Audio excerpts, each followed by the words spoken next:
नमोऽस्तु तस्मै प्रथमोदाहरणाय भक्तिभाजां यदुपक्तमशेषतः पृथिव्यां प्रथितो राघवपादुकाप्रभावगा।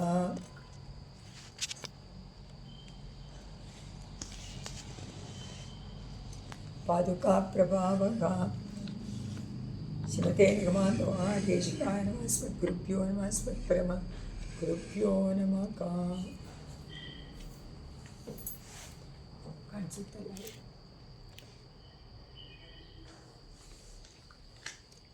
ಕಾಂಚನ ಪದ್ಧತಿನಲ್ಲಿ 16ನೇ ಶ್ಲೋಕ.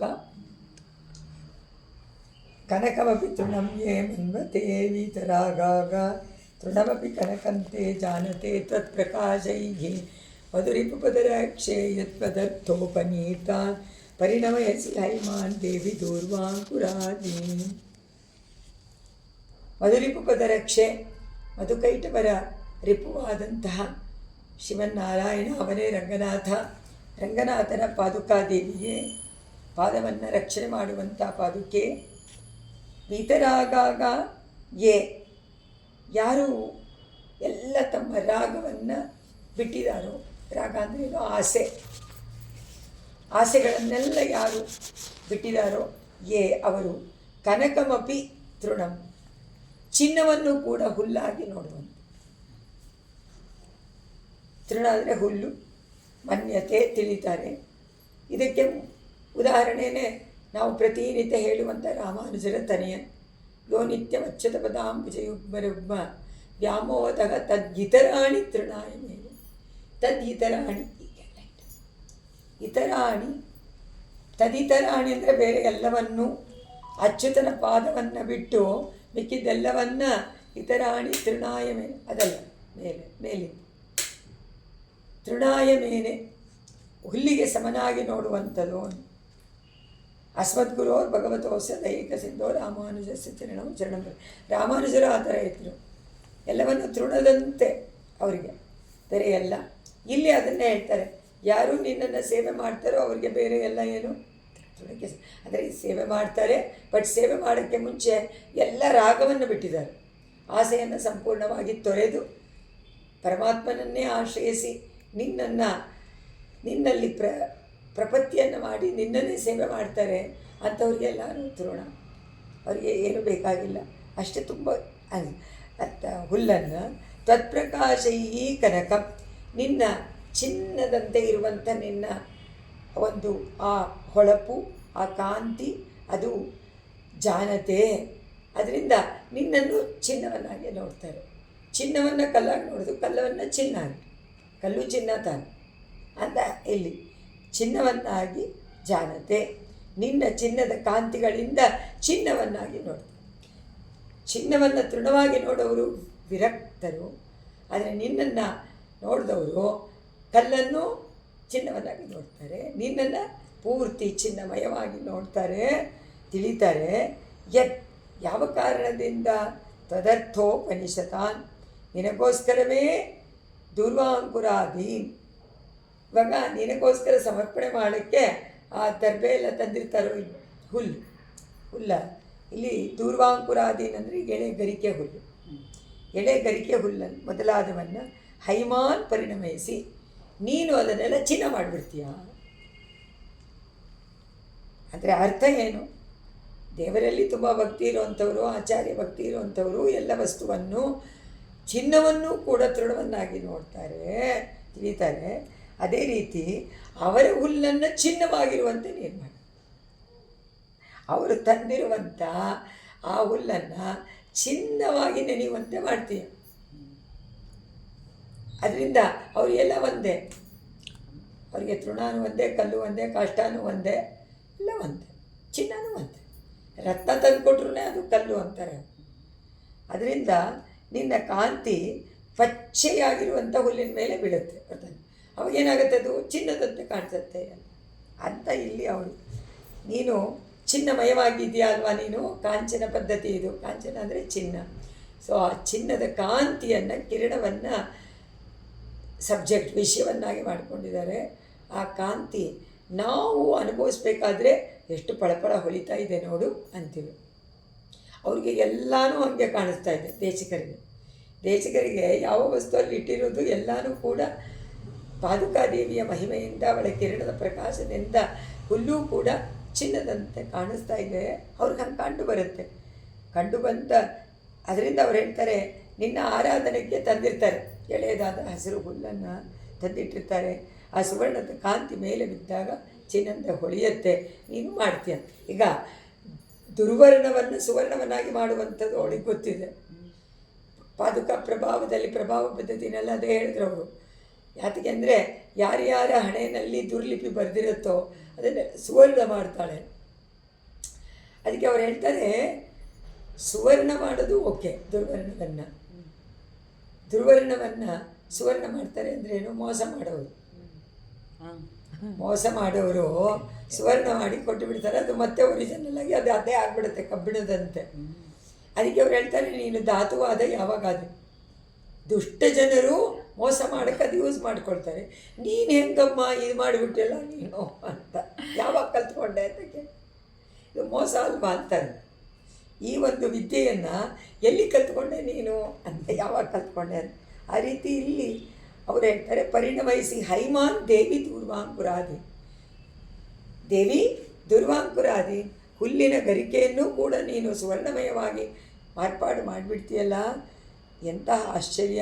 ಆದರೆ ಈಗ ನಮಗೆ ಜನ್ಮ ಮರಣ ಇದೆಲ್ಲ ತುಂಬ ಕೀಳಾದದ್ದಲ್ವ. ಈ ಪ್ರಪಂಚವೇ ನಮಗೆ ಕಷ್ಟವನ್ನು ಕೊಡುವಂಥದ್ದು. ಜನನ ಮರಣ ಇದರಲ್ಲಿ ಸಿಕ್ಕೊಂಡ್ಬಿಟ್ರೆ ಅವನು ಅಂಥವನೂ ಕೂಡ ಸ್ವಾಮಿ ನಮ್ಮಾಳ್ವಾರವರ ಅನುಗ್ರಹದಿಂದ ಒಳ್ಳೆಯ ದಾರಿಯನ್ನು ಹಿಡಿದು ಒಳ್ಳೆಯ ಸೂಕ್ತಿಗಳ ಸಾರಾರ್ಥವನ್ನು ತಿಳ್ಕೊಂಡು ಏನು ಮಾಡ್ತಾನೆ, ಅವನು ಶರಣಾಗತನಾಗ್ತಾನೆ. ಪ್ರಪನ್ನ ಎನ್ನುವಂಥ ಒಂದು ಬಿರುದು ಬರುತ್ತೋ ಇಲ್ಲಿ. ಪ್ರಪನ್ನ ಅನ್ನುವಂಥ ಒಂದು ಹೆಚ್ಚುಗಳಿಕೆ ತಾನು. ಅದರಿಂದ ಎಂಥ ಕೀಳಾದವನೂ ಕೂಡ ಆಳ್ವಾರವರ ಸಂಬಂಧ ಉಂಟಾದರೆ, ಪಾಶುರಗಳ ಸಂಬಂಧ ಡೈರೆಕ್ಟ್ ಇಲ್ವಲ್ಲ, ಹಾಗೆ ತಿಳ್ಕೊಂಡವನು ತುಂಬ ದೊಡ್ಡವನು ಅಂತ ಅನ್ನಿಸ್ಕೊಳ್ತಾನೆ. ಅದರಿಂದ ಎಲ್ಲರೂ ಮರ್ಯಾದೆ ಮಾಡುವಂತಾಗ್ಬಿಡುತ್ತೆ. ಪ್ರಪಂಚ ಜನ ಕೂಟಸ್ಥರು ಪ್ರಪಂಚ ಜನರನ್ನೆಲ್ಲ ಕೂಡಿಸ್ಬಿಡ್ತಾರೆ. ಎಲ್ಲ ನಮ್ಮವರು ಅಂತ ಎಂಪೈಯಲೆನ್ನಾರ್, ಇವರೆಲ್ಲ ನಮ್ಮ ಹುಡುಗರಪ್ಪ, ನಮಗೆ ಸಂಬಂಧಪಟ್ಟವರು, ನಮ್ಮ ಕೂಟದವರು ಅಂತ ಹೆಮ್ಮೆಯಿಂದ ಹೇಳೋಲ್ವಾ, ಆ ಥರ ಅವರಿಗೆ ಗೌರವವನ್ನು ಕೊಡ್ತಾರೆ, ಮರ್ಯಾದೆ ಸಿಗತ್ತೆ. ಆ ಥರ ಆಗಿಬಿಡ್ತಾರೆ ದುರ್ವರ್ಣ. ಆದರೆ ಹುಲ್ಲು ಕೂಡ ಚಿನ್ನದಲ್ಲಿ ಆಗ್ತದೆ. ವಿಶುದ್ಧಿಮ್ಮದಿಗಚ್ಚತಿ ಜ್ವಲನ ಸಂಗಮಾತ್ ಕಾಂಚನಂ ವಿದಂತಿ ಚ ಜಗಂತಿ ತನ್ನ ಖಲು ವಿಪರ್ಯಸ್ಯತಿ ಕಥಂ ಕನಕಪಾದುಕೆ ಕಮಲಲೋಚನೆ ಸಾಕ್ಷಿಣಿ ತ್ವಯೈವ ಪರಿಶುದ್ಧತಾ ಹುತಭುಜೋಪಿ ಜಾಗಟ್ಯತೆ. ಅವ್ರು ಹೇಳ್ತಾರೆ, ವಿಶುದ್ಧಿಮ್ಮದಿಗಚ್ಚತಿ.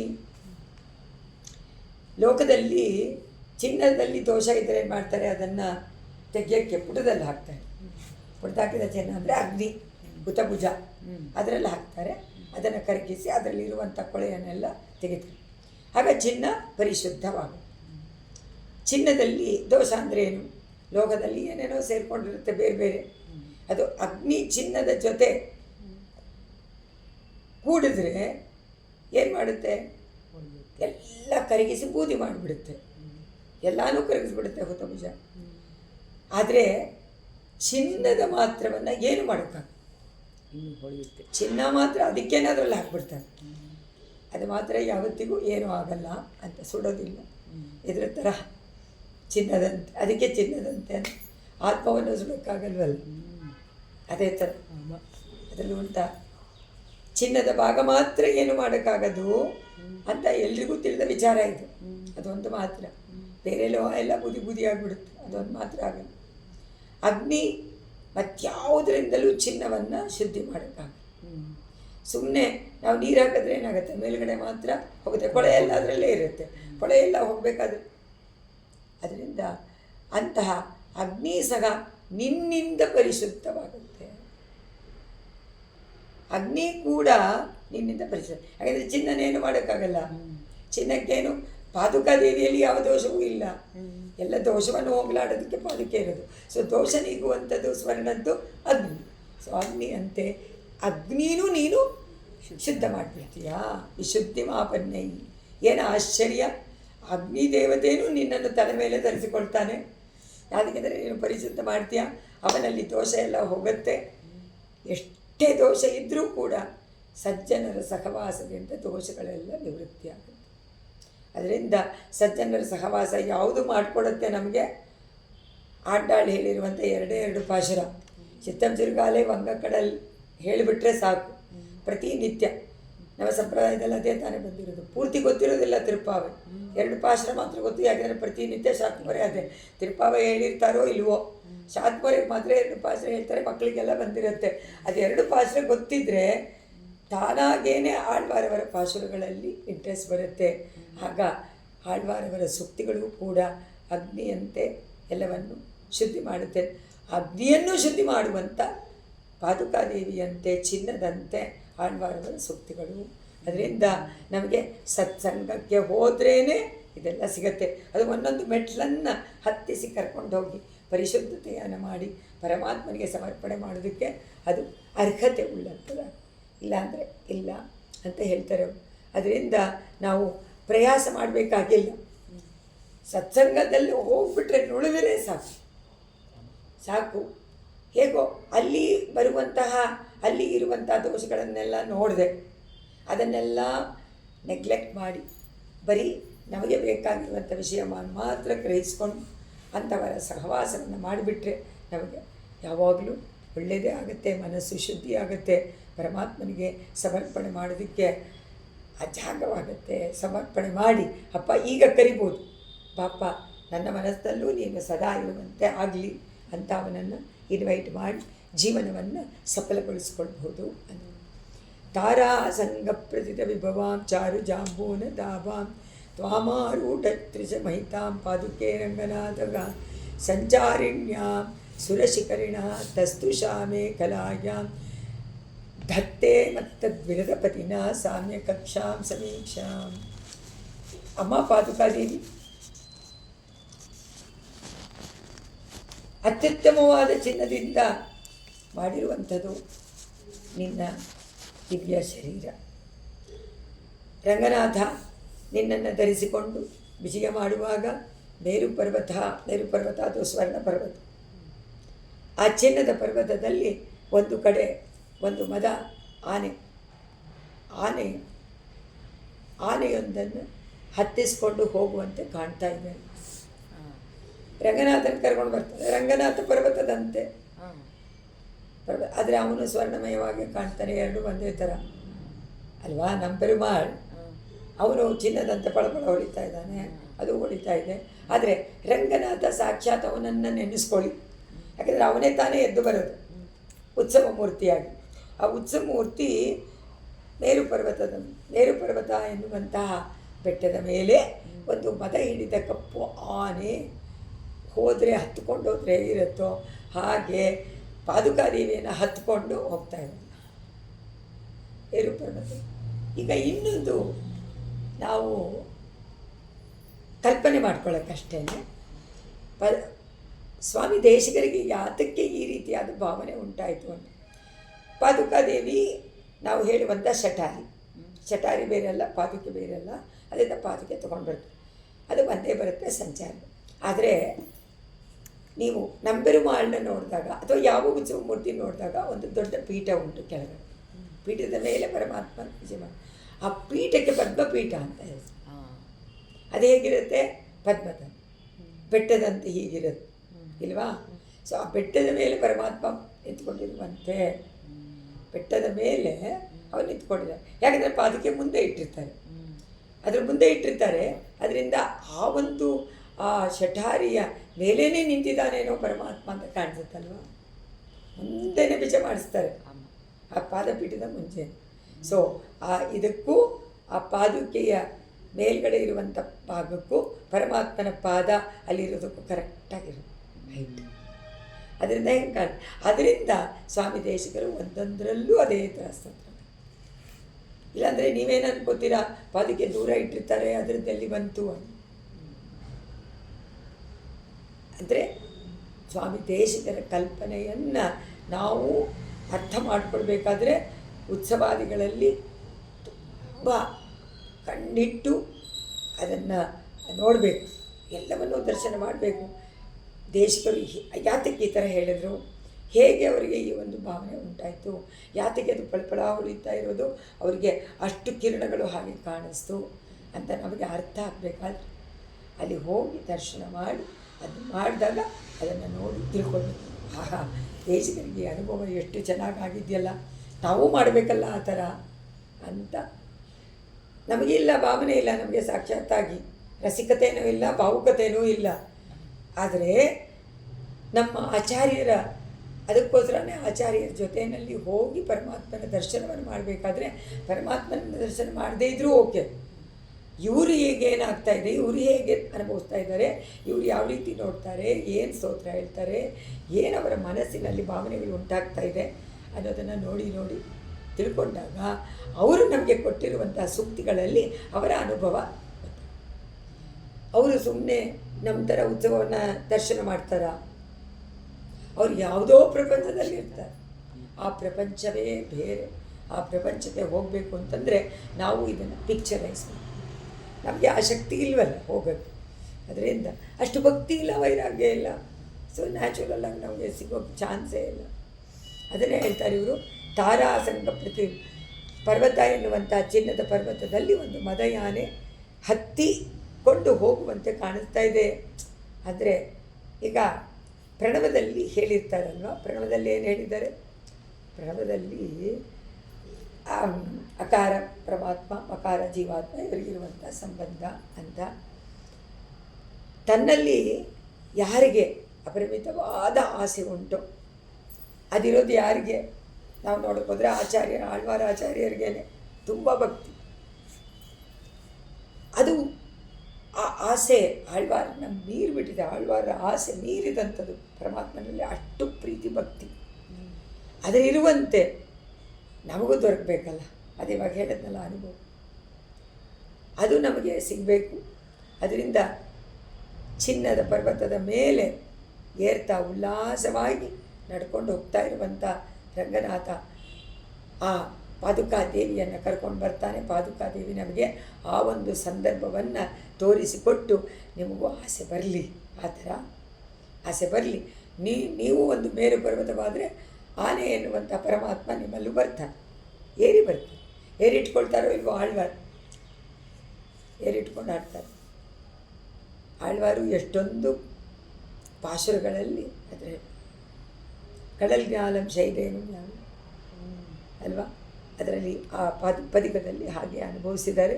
ಅದರಿಂದ ಆನೆ ಜೊತೆಯಲ್ಲಿ ಸಮೀಕ್ಷಾಂ ನೋಡಲ್ಪಡುವಂತಹ ಸಾಮ್ಯ ಕಕ್ಷಾಂ, ಸಾಮ್ಯ ಅಂದರೆ ಒಂದೇ ರೀತಿಯಾಗಿ ಮೇರು ಪರ್ವತದ ಆನೆ ಇಲ್ಲಿ ಪಾದುಕೆಯ ಮೇಲೆ ರಂಗನಾಥ, ಇಬ್ಬರನ್ನು ಈಗ ಕಂಪೇರ್ ಮಾಡ್ಕೊಂಡು ಅಂತ. ಮಣಿಪಾದುಕೆ. ನೆಕ್ಸ್ಟ್ ಕನಕರುಚಿರ ಕಾವ್ಯ ಖ್ಯಾತ ಶನಶ್ಚರಣೋಚ ಶ್ರಿತಗುರುಬುಧ ಭಾಸ್ವದ್ರೂಪ ದ್ವಿಜಾಧಿಪ ಸೇವಿತ ವಿಹಿತ ವಿಭವ ನಿತ್ಯಂ ವಿಷ್ಣು ಪದೇ ಮಣಿಪಾದುಕೆ ತ್ವಮಸಿ ಮಹತಿ ವಿಶ್ವೇಶಾಂ ನ ಶುಭ ಗ್ರಹಮಂಡಲಿ. ನಹ ನಮಗೆ ಶುಭ ಗ್ರಹಗಳು ಶುಭವನ್ನು ಉಂಟು ಮಾಡಲಿ, ಎಲ್ಲ ಗ್ರಹಗಳು. ನೀನು ವಿಶೇಷ ನಮಗೆಲ್ಲರಿಗೂ ಕ್ಷೇಮವನ್ನು 9 ಗ್ರಹಗಳ ಸಮೂಹವಾಗಿ ಇದ್ದು ನಮಗೆ ಮಂಗಳವನ್ನು ಉಂಟು ಮಾಡ್ತೀವಿ. ಎಲ್ಲ ಗ್ರಹ ಮಂಡಲಗಳು ಒಂದೊಂದು ಥರ ಚಲನೆ ಮಾಡುತ್ತೆ. ಆ ಚಲನೆಯಿಂದ ನಾವೇನು ಹೇಳ್ತೀವಿ, ಇವಾಗ ಶನೈಶ್ಚರಣ, ಆ ಶನಿ ಅಂತೂ ನಿಧಾನಕ್ಕೆ ಹೋಗ್ತಾನೆ, ಬೇರೆ ಗ್ರಹಗಳೆಲ್ಲ ಬೇಗ ಮೂವ್ ಆಗಿಬಿಡುತ್ತೆ. ಅದನ್ನು ಇದರಲ್ಲಿ ಈ 2 ಬಾರಿ ಹೇಳಿ, ಯಾರ್ಯಾರಿಗೆ ಗ್ರಹ ದೋಷ ಇದೆಯೋ ಅವರೆಲ್ಲರೂ ಈ ಒಂದು ಶ್ಲೋಕವನ್ನು 108 ಬಾರಿ 48 ದಿವಸ ಜಪವನ್ನು ಮಾಡಿದರೆ ಖಂಡಿತ ಆ ಗ್ರಹ ದೋಷ ಎಲ್ಲ ಹೋಗುತ್ತೆ. ಪಾದುಕಾದೇವಿಯ ಈ ಶ್ಲೋಕ ಯಾಕೆಂದರೆ 9 ಗ್ರಹಗಳು ಪಾದುಕಾದೇವಿ ತಾನೆ. ಕನಕರುಚಿರ ಅಂತ ಹೇಳ್ತಾರೆ. ಇದರಲ್ಲಿ ಒಂದೊಂದಕ್ಕೆ ಒಂದೊಂದು ಶ್ಲೇಷನಲ್ಲಿ ಕೊಟ್ಟಿದ್ದಾರೆ. ಕನಕರುಚಿರ ಕಾವ್ಯ ಖ್ಯಾತ ಮಣಿಪಾದುಕೆ. ಕನಕರುಚಿರ ಅಂದರೆ ಕನಕ ಅಂದರೆ ಚಿನ್ನ, ಚಿನ್ನದಿಂದ ಅಂದರೆ ಅಂಗಾರಕ, ಅಂಗಾರಕ ದಂತೆ ಸುಂದರವಾಗಿದೆಯಾ ನೀನು ಅಂತ ಪಾದುಕಾದೇವಿಯನ್ನು ಕೊಂಡಾಡ್ತಾ ಇರೋದು. ಆದರೆ ಒಳಗಡೆ ಏನಿಟ್ಟಿದ್ದಾರೆ, ಅಂಗಾರಕ ಆಗ್ರಹವನ್ನು ಇಟ್ಟಿದ್ದಾರೆ. ಕಾವ್ಯಾಖ್ಯಾತ ಶ್ರೀಮದ್ ರಾಮಾಯಣ ಮೊದಲಾದ ಕಾವ್ಯಗಳು, ಖ್ಯಾತಿ ಪಡೆದಂಥ ಕಾವ್ಯಗಳು ಯಾವುದು ಆದರೆ ಮುಖ್ಯವಾದದ್ದು ಮೊದಲನೇ ಕಾವ್ಯ ಆದಿಕಾವ್ಯ ಶ್ರೀಮದ್ ರಾಮಾಯಣ. ಶ್ರೀಮದ್ ರಾಮಾಯಣ ಕಾವ್ಯಗಳಿಂದಲೂ ಅಂದರೆ ಇಲ್ಲಿ ಶುಕ್ರಾಚಾರ್ಯ ಶುಕ್ರಗ್ರಹದಂತೆಯೂ ಕೊಂಡಾಡಲ್ಪಡುವಂಥವಳು. ಶನೈ ಅಂದರೆ ನಿಧಾನವಾಗುವುದು, ಚರಣ ಅಂದರೆ ಅಡಿಗೆ, ಸಂಚಾರಕ್ಕೆ ಎರಡು ಅಲ್ಲಿಗೆ ಅನ್ವಯಿಸ್ಕೊಳ್ಳಿ. ಯಾವಾಗಲೂ ಶನಿ ಗ್ರಹ ನಿಧಾನ, ಇಲ್ಲಿ ಶನೈಶ್ಚರಣ ಅಂತ. ನೀನು ನಿಧಾನಕ್ಕೆ ನಡೀತೀಯ ಅಂತ ಅರ್ಥ. ಸುಂದರವಾಗಿದೆಯಾ ಅಂಗಾರಕದಂತೆ ಮಂಗಳ ಗ್ರಹ, ಅದನ್ನ ಇನ್ನೊಂದು ಶುಕ್ರ ಗ್ರಹದ.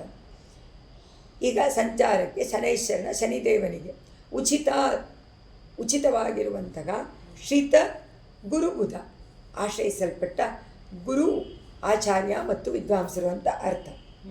ಬುಧ ಅಂದರೆ ಶ್ರೇಷ್ಠರು, ಗುರು ಅಂದರೆ ಗುರುಗಳು.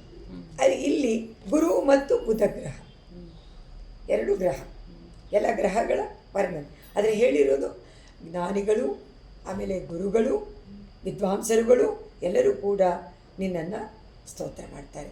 ಭಾಸ್ವದ್ರೂಪ, ಒಳ್ಳೆಯ ಕಾಂತಿ ಉಳ್ಳಂತಹ, ಕಾಂತಿ ಇರೋದು ಯಾರಿಗೆ? ಭಾಸ್ವ ಅಂದರೆ ಯಾರಿಗೆ ಹೆಸರು?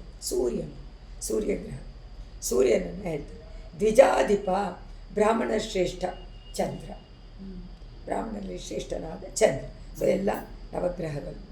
ಚಂದ್ರನಿಂದ ಸೇವಿಸಲ್ಪಡುವಂಥವಳು, ಸೂರ್ಯನಂತೆ ಪ್ರಕಾಶಮಾನವಾಗಿರುವಳು, ಮಂಗಳದಂತೆ ಮಂಗಳ ಉಂಟು ಮಾಡುವಳು ಅಂತ ಒಂದೊಂದಕ್ಕೆ ಒಂದೊಂದು ಕೊಟ್ಟು, ಆದರೆ ಅಲ್ಲಿ ಗ್ರಹ ಬರುವಂತೆ 9 ಗ್ರಹಗಳ ಹೆಸರನ್ನು ಇಲ್ಲಿ ಹೇಳಿದರೆ, ವಿಷ್ಣೋಪದೆ ದೇವರ ಅಡಿಯಲ್ಲಿ, ಅಂದರೆ ದೇವರ ಅಡಿ ಪದ ಅಂದರೆ ವಿಷ್ಣುವಿನ ಪದ ಆಕಾಶದಲ್ಲಿ ವಿಹಿತ. ಇವೆಲ್ಲ ಗ್ರಹಗಳು ಆಕಾಶದಲ್ಲಿದ್ದಾನೆ. ಎಲ್ಲರೂ ಈಗ ಹೇಗಿದೆ? ಆಕಾಶದಂತೆ ಇರುವಂಥ ಪರಮಾತ್ಮನ ಪದವಾದಂಥ ಪಾದವನ್ನು ರಕ್ಷಣೆ ಮಾಡುವಂಥ ಪಾದುಕೆಯಲ್ಲಿ ಎಲ್ಲನೂ ಇದೆ. ಆಕಾಶದಲ್ಲಿ 9 ಗ್ರಹ ಇರುವಂತೆ ನಿನ್ನಲ್ಲಿ 9 ಗ್ರಹಗಳೂ ಸೇರಿರೋದ್ರಿಂದ ಮಾಡಲ್ಪಟ್ಟ ಸಂಪತ್ತುಳ್ಳಂತಹ 9 ಗ್ರಹಗಳ ಸಂಪತ್ತನ್ನೂ ಸೇರಿಸಿಕೊಂಡಿರುವಂಥ ಮಹತೀ, ತುಂಬ ಮಹತ್ವಳಾದಂತಹ ತ್ವಂ ನೀನು ವಿಶೇಷಾಂ ಶುಭಾಂ ಗ್ರಹಮಂಡಲಿ, ವಿಶೇಷವಾದ 9 ಗ್ರಹಗಳ ಮಂಗಳವನ್ನು ಉಂಟು ಮಾಡುವಂತಹ 9 ಗ್ರಹಗಳ ಸಮೂಹವಾಗಿದೆಯಾ.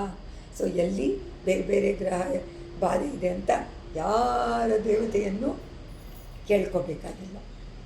ಪರಮಾತ್ಮನ ಪಾದಾರವಿಂದವನ್ನು ರಕ್ಷಣೆ ಮಾಡ್ತಾ ಇರುವಂತಹ ಪಾದುಕಾದೇವಿ ಒಬ್ಬಳೇ ಸಾಕು. ಎಲ್ಲ ಗ್ರಹ ಮಂಡಲಗಳ ಶುಭಗಳನ್ನು ನಮಗೆ ಉಂಟು ಮಾಡ್ತಾಳೆ ಅಂತ. ಓ ಪಾದುಕೆ, ನೀನು ಸ್ವರ್ಣಮಯವಾಗಿದೆಯಾ. ರಾಮಾಯಣ ಮಹಾಭಾರತ ಮೊದಲಾದವುಗಳು ನಿನ್ನನ್ನು ವಿಶೇಷವಾಗಿ ಹೊಗಳಿದೆ, ಅದರಿಂದಲೇ ನೀನು ಖ್ಯಾತಿ ಹೊಂದಿದೆಯಾ. ಉಲ್ಲಾಸವಾಗಿ ಸಂಚಾರ ಮಾಡುವುದಕ್ಕೆ ಪರಮಾತ್ಮನಿಗೆ ಸಹಾಯ ಮಾಡುವಂಥವಳು, ಪ್ರಕಾಶಮಾನವಾಗಿದೆಯಾ, ಮಂಗಳವನ್ನು ಉಂಟು ಮಾಡ್ತೀಯಾ. ಆಚಾರ್ಯರು, ವಿವಿಧ ಶ್ರೇಷ್ಠರು ಎಲ್ಲರೂ ಕೂಡ ನಿನ್ನನ್ನು ಸ್ತೋತ್ರ ಮಾಡ್ತಾರೆ. ಸೂರ್ಯನಿಗಿಂತ ಹೆಚ್ಚು ಕಾಂತಿ ಉಳ್ಳವಳು, ಅತ್ಯಂತ ಶ್ರೇಷ್ಠರಾದ ಬ್ರಾಹ್ಮಣರಲ್ಲಿ ಶ್ರೇಷ್ಠರಾದಂಥ ಎಲ್ಲರೂ ಕೂಡ ನಿನ್ನನ್ನು ಸೇವೆ ಮಾಡ್ತಾರೆ. ಅದು ಚಂದ್ರಗ್ರಹ. ಭಗವಂತನ ಚರಣಗಳಿಗೆ ತುಂಬ ಹಿರಿಮೆ ಮಹಿಮೆ ಎಲ್ಲವನ್ನೂ ಉಂಟು ಮಾಡುವಂತಹ ನೀನು ಎಲ್ಲ ಲೋಕಗಳಿಗೂ ನವಗ್ರಹಗಳಿಂದ ಉಂಟಾಗುವಂಥ ಉಪದ್ರವಗಳೆಲ್ಲವನ್ನು ನೀನು ನಿವಾರಣೆ ಮಾಡಿ ಎಲ್ಲರಿಗೂ ಮಂಗಳವನ್ನು ಉಂಟು ಮಾಡ್ತೀಯಾ. ಕನಕರುಚಿರ ಕಾವ್ಯ ಖ್ಯಾತೈ ಶನೈಶ್ಚರಣೋಚಿತ ಟಿತುಗುರುಬುಧ ಭಾಸ್ವದ್ರೂಪ ದ್ವಿಜಾಧಿಪ ಸೇವಿತ ಹಿತ ವಿಭುವ ನಿತ್ಯಂ ವಿಷ್ಣೋಪದೇ ಮುನಿಪಾದುಕೆ ತ್ವಮಸಿ ಮಹತಿ ವಿಶ್ವೇಶ ನ ಶುಭಗ್ರಹ ಮಂಡಲಿನಃ.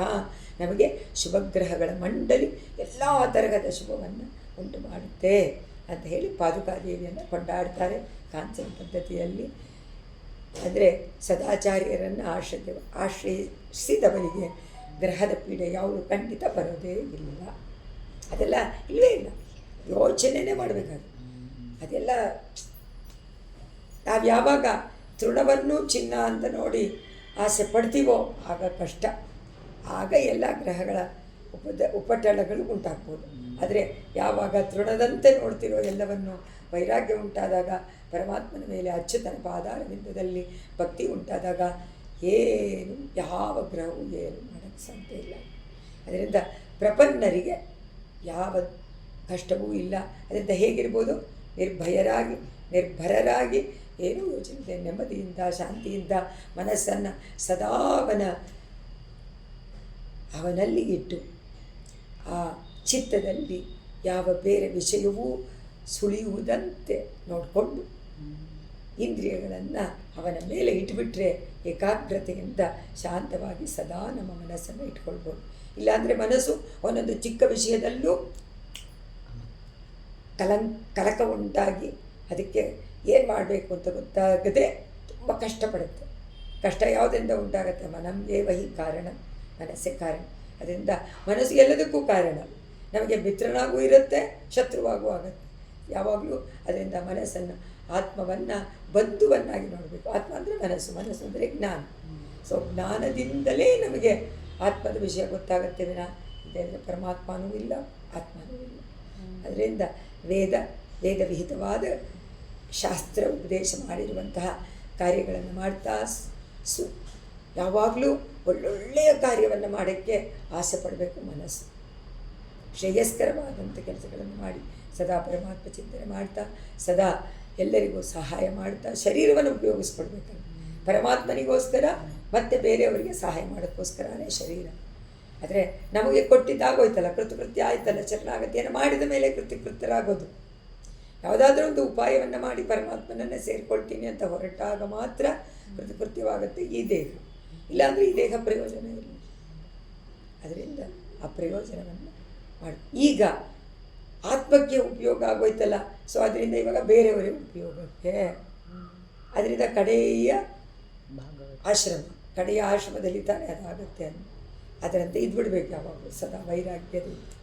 ಪ್ರಜ್ವಲಿತ ಪಂಚಹೇತಿಗಿ ಹಿರಣ್ಮಯೀಂ ತ್ವಾಂ ಹಿರಣ್ಯ ವಿಲಯಾರ್ಗಗ ಆವಗತು ಜಾತ ವೇದಾಗ ಶಿಯಮಿವನ ಪಾದುಕೆ ನಿತ್ಯ. ಜಾತ ವೇದ ಅಂದರೆ ಇದು ಅಗ್ನಿ, ಹಿರಣ್ಮಯೀಂ ಚಿನ್.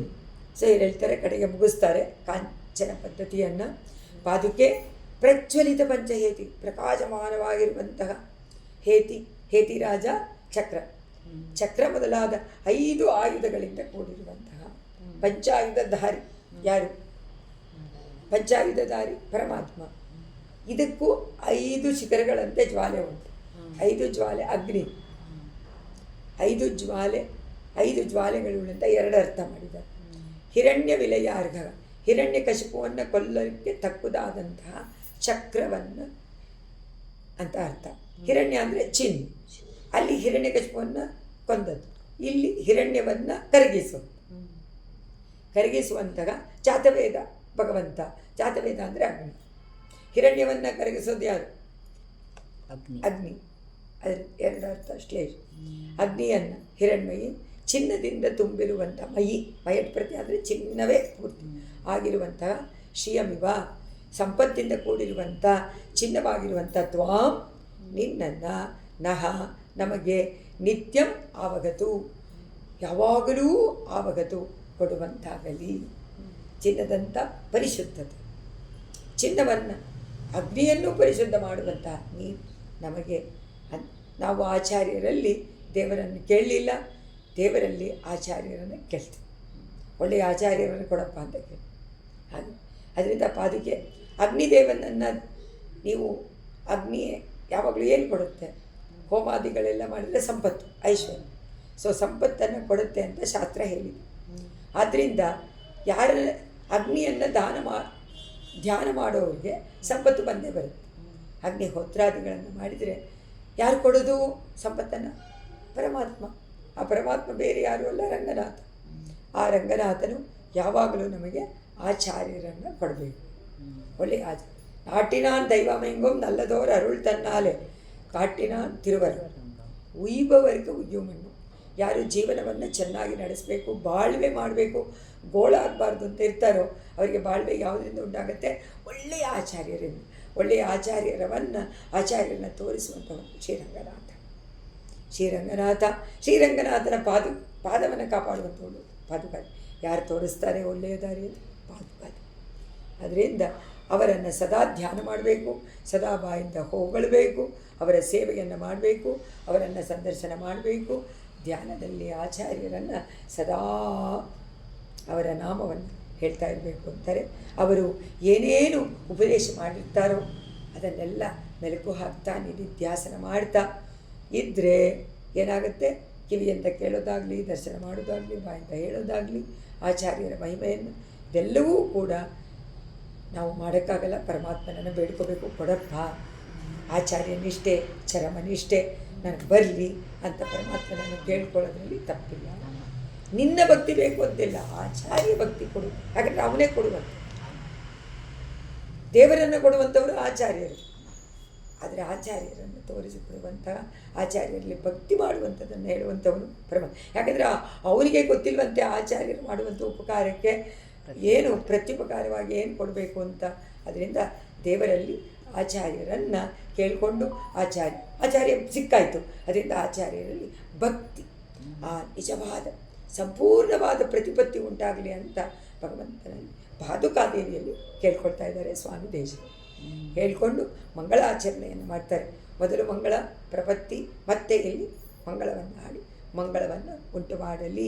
ನಹ ನಮಗೆ ನಿತ್ಯಂ ಯಾವಾಗಲೂ ಚಿನ್ನವಾಗಿರುವ ತ್ವಂ ನೀನು ಉಂಟು ಮಾಡು, ಮಂಗಳ ಉಂಟು ಮಾಡು ಅಂದರೆ ಆಚಾರ್ಯ ಪ್ರತಿಪತ್ತಿಯನ್ನು ನಮಗೆ ಉಂಟು ಮಾಡುವಂಥ ಪಾದುಕಾದೇವಿಯಲ್ಲಿ ಪ್ರಾರ್ಥನೆ ಮಾಡ್ತಾರೆ. ಜಯತೀತಿ ರಾಜಸೂಕ್ತಿ ಜಯತಿ ಮುಕುಂದಸ್ಯ ಪಾದುಕಾಯುಗಳಿ ತದ್ವಯದನಾ ತ್ರಿವೇದಿಮವಂದಯಂತೋ ಜಯಂತಿ ಭುವಿ ಸಂತಗ ಸಂತಶ್ರೀರಗ ಪೃಥ್ವೀಶ ಚರಣತ್ರಾಣಶೇಖರಾಗ ಜಯಂತಿ ಭುವನತ್ರಾಣ ಪದಪಂಕಜರೇಣಮಗ ಕವಿತಾರ್ಕಿಕ ಸಿಂಹಾಯ ಕಲ್ಯಾಣ ಗುಣಶಾಲಿನೇ ಶ್ರೀಮತೆ ವೆಂಕಟೇಶಾಯ ವೇದಾಂತ ಗುರವೇ ನಮಃ. ಸರ್ವಂ ಶ್ರೀಕೃಷ್ಣಾರ್ಪಣಮಸ್ತು.